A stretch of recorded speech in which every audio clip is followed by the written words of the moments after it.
Imagine walking into a quiet, candlelit parlor in the year 1850. You see a family gathered around a young girl resting on a sofa. She looks peaceful. Her eyes are half closed, a slight blush still lingering on her cheeks. But as you step closer, a chill runs down your spine. You realize she isn't sleeping. She hasn't drawn a breath in days. Welcome back to Vintage Shots. Today, we are diving into one of the most beautiful yet haunting traditions in human history, Victorian post-mortem photography. To our modern eyes, it might seem morbid, even shocking, but for the people of the 19th century, it was an act of desperate love. Why did our ancestors do this? Was it a deep expression of grief or a ghostly obsession with the macabre? Let's find out. To understand this practice, we have to look back at the Victorian era. It was a time of great innovation, but also great tragedy. Death was everywhere. Child mortality rates were heartbreakingly high, and diseases like cholera or TB could take a loved one in the blink of an eye. Back then, photography was a luxury. It was expensive, slow, and difficult. Most people lived and died without ever having a single photo taken of them. So, when a family member passed away, that was it. Their face would fade from memory forever. Unless you called the photographer.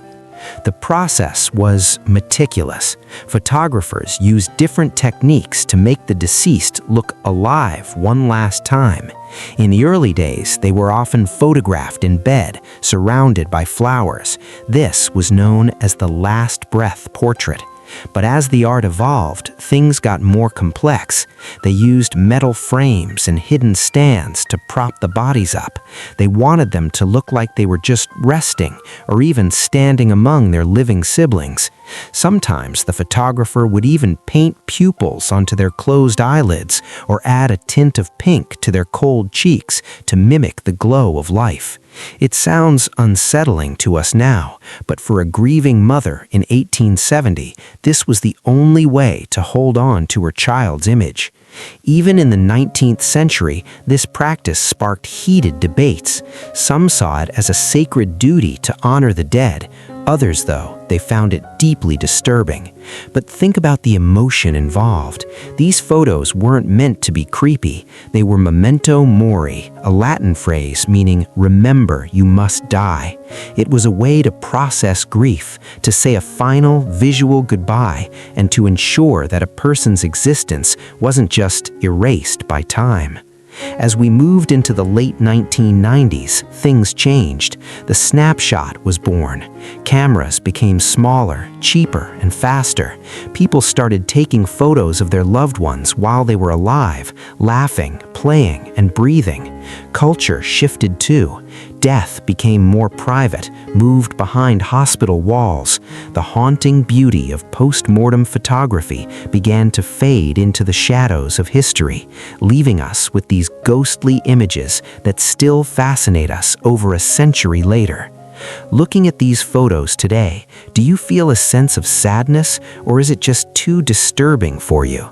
History has a way of showing us the rawest parts of the human heart. If you enjoyed this journey back in time, please hit that subscribe button and turn on notifications. It helps Vintage Shots keep these stories alive. Share this video with a fellow history buff and comment below. Do you think these photos are a beautiful tribute, or are they just too macabre? I can't wait to hear your thoughts. Until next time, keep looking back to see the future.